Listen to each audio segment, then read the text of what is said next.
Boa noite, pessoal. Tudo bem com vocês? Meu nome é Elson Santos e hoje, juntamente com o Gilberto, com a Erli, com Jaciara e com a Juliana, a gente vai estar falando para vocês um pouquinho sobre o ITCMD e o IPVA, que são impostos estaduais.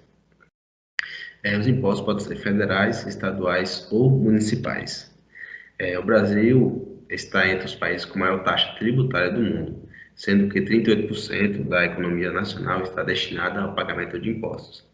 Imposto pode ser definido como um encargo financeiro presente em todo tipo de bens de consumo, renda e patrimônio. Todos os contribuintes estão sujeitos a diversos impostos federais, estaduais e municipais, que podem ser cobrados diretamente ou indiretamente. Um exemplo de cobrança de imposto diretamente seria o imposto de renda. E um exemplo de cobrança de imposto indiretamente seria a compra de qualquer produto, onde o consumidor final paga todos os impostos da sua vida útil do produto. O destino dos impostos. Impostos federais são responsáveis por cerca de 60% das arrecadações do país. São eles IOF, IPI, IRPF, IRPJ, COFINS, PIS, PASEP, CSLL e INSS. Os impostos estaduais são responsáveis por cerca de 28% das arrecadações, sendo eles ICMS, IPVA e ITCMD. Focando em IPVA e ITCMD, que a gente vai estar falando nessa apresentação de hoje. Impostos municipais são responsáveis por cerca de 5,5% das arrecadações do país. IPTU, ISS, ITBI, ITCMS, são impostos sobre circulação de mercadorias e serviços. O IPVA, imposto sobre a propriedade de veículos automotores. E o ITCMD, imposto de transmissão, causa mortes e doação. ITCMD, chamado de Imposto sobre Transmissão, Causa Morte e Doação, é imposto que deve ser pago na situação de transmissão de herança ou doações. Os contribuintes são descritos nas leis dos seus respectivos estados, assim como a sua alíquota.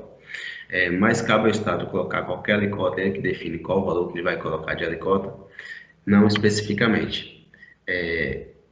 Compete ao Senado Federal estabelecer a alíquota máxima do ITCMD, está de acordo com a Constituição Federal. Por meio da Resolução 9/1992, o Senado fixou em 8% a alíquota máxima do tributo. É uma dica de ouro. Normalmente cai muito em pegadinha de concurso sobre esse aspecto. O Supremo Tribunal, ele entende que não pode o Estado ou o Distrito Federal editar lei afirmando genericamente que a alíquota do seu ITCMD é igual à alíquota máxima fixada pelo Senado, de forma que, se essa alterar, a alíquota máxima imediatamente a alíquota estadual se tenha por alterado. Vamos lá, o que isso quer dizer? Não pode um Estado colocar lá na sua lei que a sua alíquota de ITCMD é igual à alíquota máxima definida pelo Supremo. Pois, se isso acontecer, toda vez que o Supremo alterar a sua alíquota máxima, automaticamente o ITCMD, a taxa de ITCMD do Estado vai alterar também automaticamente, porque vai acompanhar a alíquota máxima. Já está na lei, não precisa alterar. Mas isso é proibido. Então, se o Estado quer que sua alíquota seja a alíquota máxima definida pelo Supremo Tribunal, ele tem, toda vez que a alíquota for alterada pelo Supremo, ele tem que redigir uma nova lei, alterando também sua alíquota com um novo valor. Por hoje, da minha parte, é só. Fica agora com Juliana, que vai dar continuidade à nossa apresentação. Muito obrigado pela atenção. Boa noite. Vamos dar continuidade à apresentação, falando agora sobre a competência. Qual o estado que é competente para poder tributar o ITCMD? A Constituição, ela prevê no artigo 155 que, relativo a bens imóveis e direitos, compete ao Estado ou ao Distrito Federal da situação do bem. Portanto, se um imóvel ele está localizado, por exemplo, em Ribeirão Preto, o ITCMD é do Estado de São Paulo. E se ele estivesse situado em Belo Horizonte, o ITCMD seria de Minas. Já relativamente a bens móveis, títulos e créditos, compete ao Estado onde se processar o inventário ou arrolamento, ou tiver domicílio o doador. Logo, há duas possibilidades, né? Caso se trate de bens móveis, títulos e créditos, sendo por causa mortes, compete ao Estado, onde se processar o inventário ou arrolamento. Por exemplo, se o bem ele se encontra em Uberlândia, mas o inventário foi em Campinas, o imposto é do Estado de São Paulo. Já no caso de doação, cabe ao Estado onde estiver domiciliado o doador. Se ele mora em Montes Claros, não importa em que estado está localizado o bem, ou domiciliado o donatário. O ITCMD ele vai para Minas Gerais. Como podemos ver, no item 3, diz que terá competência para sua instituição regulada por lei complementar, se o doador tiver domicílio ou residência no exterior, se o de cujos possuía bens era residente ou domiciliado ou teve o seu inventário processado no exterior. O fato gerador. O ITCMD, ele incide sobre a transmissão gratuita, por causa mortis, quando o sujeito morre, é transmitido seu patrimônio por herança, e ele incide também sobre a transmissão por doação. Esse é o fato gerador do ITCMD. De uma forma ou de outra, seja morto ou vivo, a pessoa ela transfere o título gratuito de quaisquer bens ou direito. Quando se tratar de bens imóveis, temos que tomar um certo cuidado, pois a nossa Constituição Federal, ela prevê a instituição de outro imposto sobre a transmissão, que é o ITBI, de competência dos municípios e do Distrito Federal, incidindo sobre a transmissão onerosa entre vivos, envolvendo bens imóveis ou direitos a eles relativos. Assim, se a transmissão de um bem imóvel é feita por causa mortis ou doação, incide o ITCMD. Se for por ato oneroso, como contrato de compra e venda, é o ITBI. Entretanto, nenhum deles vai incidir sobre transmissões originárias, como ocorre no caso de uso capião. Deve ser uma transmissão que envolva transferência de titularidade. O Código Tributário Nacional, no artigo 35, vai trazer que o imposto de competência dos estados sobre a transmissão de bens imóveis e de direitos a eles relativos tem como fato gerador a transmissão a qualquer título da propriedade ou domínio útil de bens imóveis por natureza ou por ascensão física, como definida na Lei Civil, e também a transmissão a qualquer título de direitos reais sobre imóveis, exceto os direitos reais de garantia. Esses são os incisivos 1 e 2. Mas é preciso ter cuidado, pois quando o CTN ele foi editado, havia o ITBI, e na época era um imposto de competência dos estados, incidindo sobre as transmissões de imóveis causa mortis e doação onerosa. Portanto, esses dispositivos devem ser interpretados com cautela e à luz da nossa Constituição Federal. O fato gerador do ITCMD, já vimos que é a transmissão por causa mortis ou por doação de quaisquer bens ou direitos.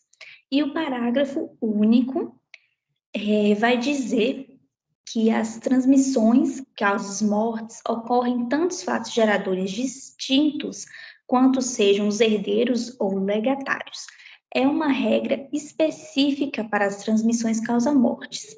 Se o falecimento tem 3 herdeiros, se o falecido, tem 3 herdeiros, são 3 fatos geradores, cada caso com uma incidência de TCMD de forma diferente. Boa noite, pessoal. Dando continuidade ao que foi exposto pelo colega sobre o ITCMD, que é o Imposto de Transmissão Causa Morte e Doação, esse imposto ele pode ser encontrado não somente com essa sigla, ITCMD, mas também como ITCD, ICD e ITD. Eu vou falar um pouco sobre a base de cálculo, contribuinte, lançamento e isenção desse imposto. Quanto à base de cálculo, é estabelecida pela Lei 10.705/2000, que o valor usado para o cálculo do ITCMD seria o valor venal do bem ou direito transmitido, ou seja, o valor que é utilizado para a venda, compra e venda desse bem no mercado. Ainda é utilizado também o mesmo valor para a base de cálculo do IPTU, né? O mesmo valor que é usado para calcular o IPTU para imóveis urbanos, pode ser usado para calcular o ITCMD. E o mesmo valor também que é utilizado para calcular o ITR para imóveis rurais, terra nua e imóveis com benfeitorias, também pode ser usado para o cálculo do ITCMD. Esses cálculos eles são feitos obedecendo-se o valor da alíquota de cada estado, que é estabelecido por lei.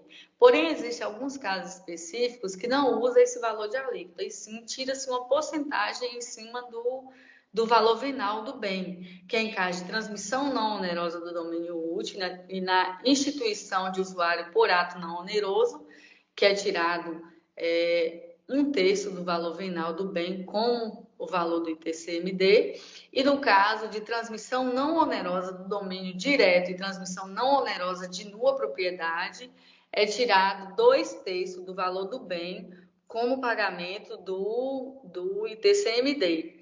Ainda sobre a base de cálculo, eu coloquei um exemplo aqui usando-se a porcentagem da alíquota, o valor da alíquota, né, de um determinado estado que usa 4%, por exemplo. Se o bem for no valor de 1 milhão, usando-se essa alíquota de 4%, o valor do ITCMD será de R$40 mil, né? No estado da Bahia, o valor dessa alíquota, atualmente, para doações é de 3,5%. E para transmissão causa-mortes, ela é de 4% para bens de 100 a 200 mil, 6% para bens de 200 a 300 mil e 8% para bens acima de 300 mil. Quanto ao contribuinte, o contribuinte do ITCMD pode ser qualquer uma das partes da operação tributada, desde que estabelecida por lei. Normalmente, a lei estabelece que o contribuinte, na transmissão causa-morte, será o herdeiro ou o legatário. Na doação, será o donatário. E na cessão de herança ou de bem ou de direito a título não oneroso, o cessionário será o contribuinte do ITCMD. Quanto ao lançamento, o Código Tributário Nacional, ele estabelece 3 modalidades de lançamento, que é o lançamento por declaração, por homologação e por ofício. No caso do ITCMD, esse lançamento se dá por declaração, no qual o contribuinte vai apresentar as informações relativas à doação ou à transmissão para o fisco do determinado estado, né? No nosso caso, no estado da Bahia, vai ser passar todas as informações para o fisco do estado da Bahia, e esse vai fazer o cálculo desse tributo. No caso, se for no caso de doação, ele vai fazer o cálculo usando-se a alíquota de 3,5% que eu disse, né, anteriormente. E com relação à isenção, a Constituição Federal Brasileira traz várias hipóteses de imunidade, né, segundo essa Constituição, de imunidade e isenção de impostos. Ela veda à União, os estados e o município e o Distrito Federal de instituir impostos sobre patrimônios, renda ou serviços dos partidos políticos, inclusive suas fundações. Ela veda também o imposto das entidades sindicais dos trabalhadores, das instituições educacionais e de assistência sociais sem fins lucrativos. E isso estabelecido por lei, né? E ainda, seguindo essa legislação, o Estado não é diferente. O Estado ele também determina que alguns impostos sejam isentos, né, nessas entidades, determinadas na lei, né, seguindo as regras, né, seguindo todas as normas e as condições previstas nessa lei, o Estado ele pode sim isentar algumas entidades, alguns órgãos do pagamento desse imposto, né, do pagamento do ITCMD. Olá pessoal, tudo bom? Eu sou o Gilberto, vou estar falando com vocês aqui um pouquinho sobre o IPVA, né, que é o Imposto sobre a Propriedade de Veículos Automotores, né. Vou estar falando aqui alguns conceitos, alguns pontos chaves e de forma geral alguns pontos interessantes, né, para você possa entender, algumas curiosidades também. Dando início, né, vamos entender que ele é um imposto brasileiro, um imposto nacional, ou seja, só pode ser cobrado no território nacional, né. ele ficou explícito na Constituição Federal de 1988, em seu artigo 155, no inciso 3, né? Em que a tangibilidade tributária do IPVA é a propriedade de veículos automotores, ou seja, se você tem um veículo, a propriedade dele está em seu nome, você fica obrigado ou apto a estar pagando esse imposto, né? Dando continuidade, eu trouxe um pouquinho aqui o contexto histórico, né? Ou seja, surgiu em substituição à taxa rodoviária federal, né? E surgiu em 1967, em que alguns entes da federação cobravam algumas respectivas taxas, né, referente ao uso de determinados serviços, bem como também a definição e uso de recursos adquiridos, né, na manutenção, recuperação dessas rodovias. Então, essa substituição a isso, né, depois de algum tempo viu que não estava mais de acordo, surgiu-se então o IPVA.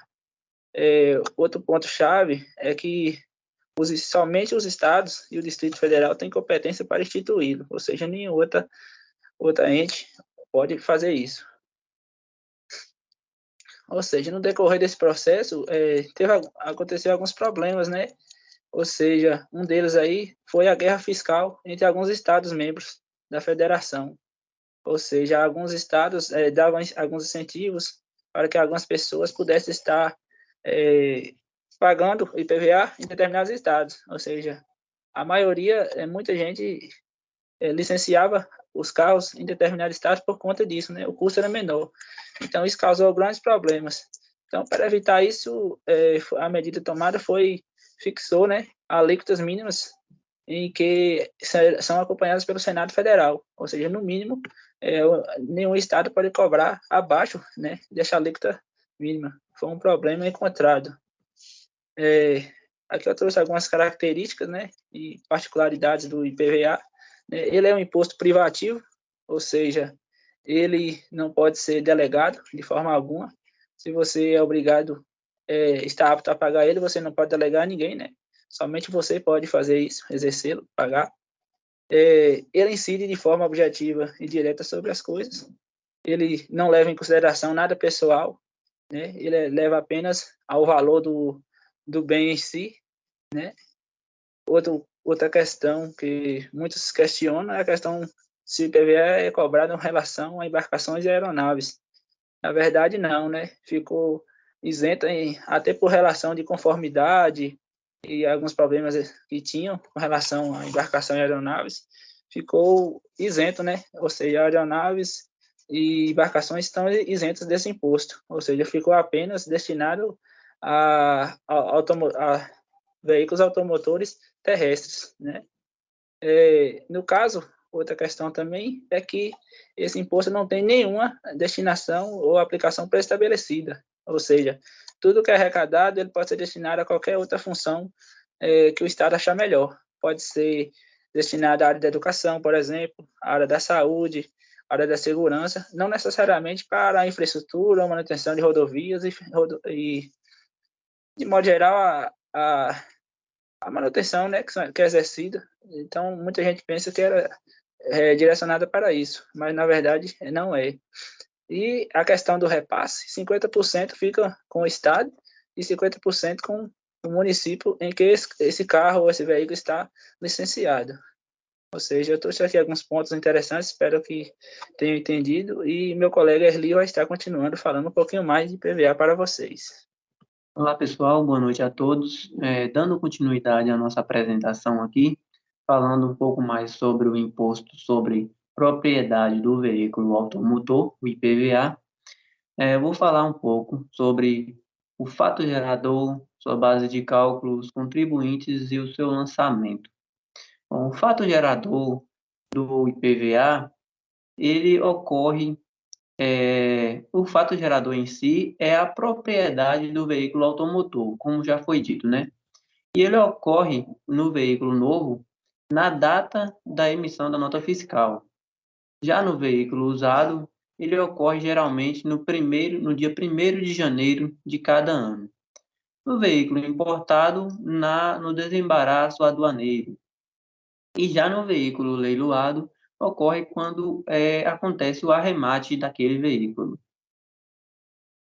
A base de cálculo, ela pode ser decorrente tanto do valor corrente do veículo quanto do valor venal.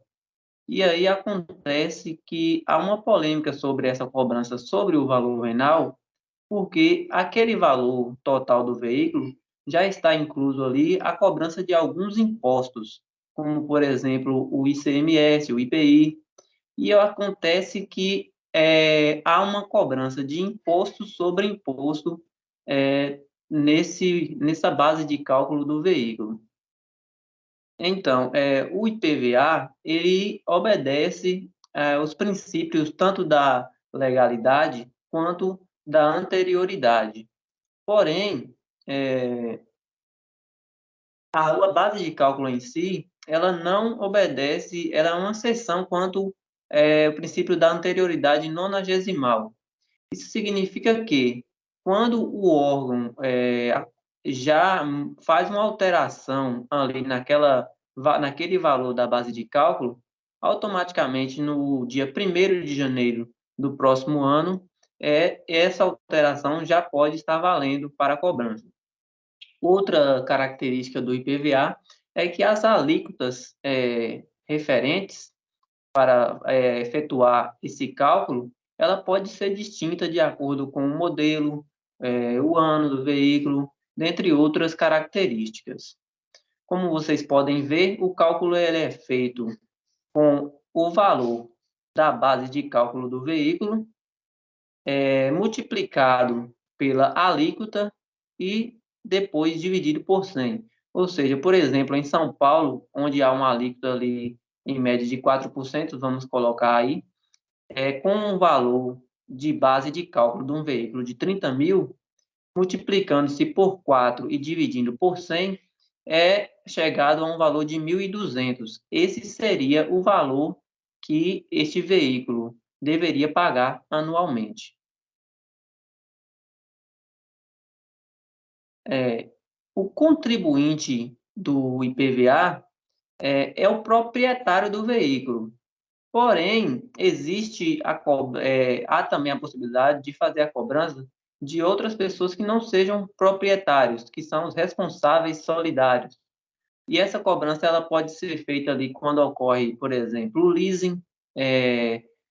Vamos supor que o proprietário ele alugue esse carro arrende esse carro para uma empresa. Então, essa empresa que adquiriu esse carro, ela tem a responsabilidade de pagar esse PVA, por exemplo. Pode ser também cobrado por um adquirente do veículo, que adquire esse veículo com débitos anteriores, ou por um profissional, um despachante, por exemplo, que promover esse despache do veículo para o licenciamento sem o pagamento do tributo. Ou seja, ele fica responsável pelo pagamento do IPVA quando isso ocorrer. O lançamento do IPVA, ele é feito de ofício. Ou seja, o que isso significa? Significa que o órgão, ele emite o valor do tributo, faz todo aquele cálculo, e o agente passivo, ou seja, a pessoa que deve pagar, ela apenas aguarda e efetua o pagamento que foi ali direcionado para ele, o valor total.